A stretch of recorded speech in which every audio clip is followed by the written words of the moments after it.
एक बार एक महात्मा मस्त होकर भजन गाते हुए एक रास्ते से गुजर रहे थे। थोड़ी दूर चल के उन्होंने देखा कि पीछे एक सांड उनके लगा चला आ रहा है। शायद उनकी मस्ती से प्रभावित हो गए या उनके डोलने से महात्मा घबराए। मस्ती ऊपरी ऊपरी थी, कोई दिल की तो बात न थी। वो तो ऐसे ही भक्तों की तलाश में मस्त हो रहे थे कि कोई मिल जाए। मिल गया सांड। उन्होंने डर के मारे रफ्तार बढ़ा दी। थोड़ी दूर पहुंचने पर फिर पलट के देखा, अब तो उनकी मस्ती वगैरह सब खो गई। सांड बड़ी तेजी से पीछे चला आ रहा है। अब तो उन्होंने भागना शुरू कर दिया। सांड भी पीछे भागने लगा। सांड भी खूब था, बड़ा भक्त, शायद महात्मा की तलाश में था कि गुरु की खोज कर रहा था, खोजी था। अब तो महात्मा बहुत भयभीत हो गए और अपनी जान बचाने के उद्देश्य से एक ऊंचे चबूतरे पर चढ़ गए। सांड भी चढ़ गया। भक्त जब पीछे लग जाएं तो ऐसे आसानी से नहीं छोड़ देते, आखिर तक पीछा करते।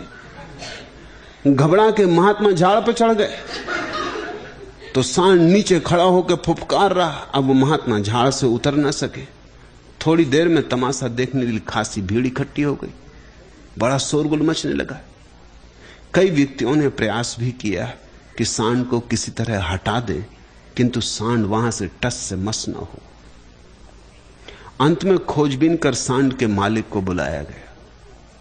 उसने भी सांड को मनाने की बहुत कोशिश की, किंतु सांड अपनी जगह वैसा का वैसा खड़ा रहा।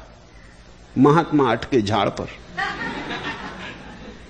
कपरे, और सांड नीचे फुफकार रहा। अब सांड का मालिक भी चिंता में पड़ गया कि मामला क्या है, ऐसा तो कभी ना हुआ था। एकाएक उसकी बुद्धि के फाटक खुले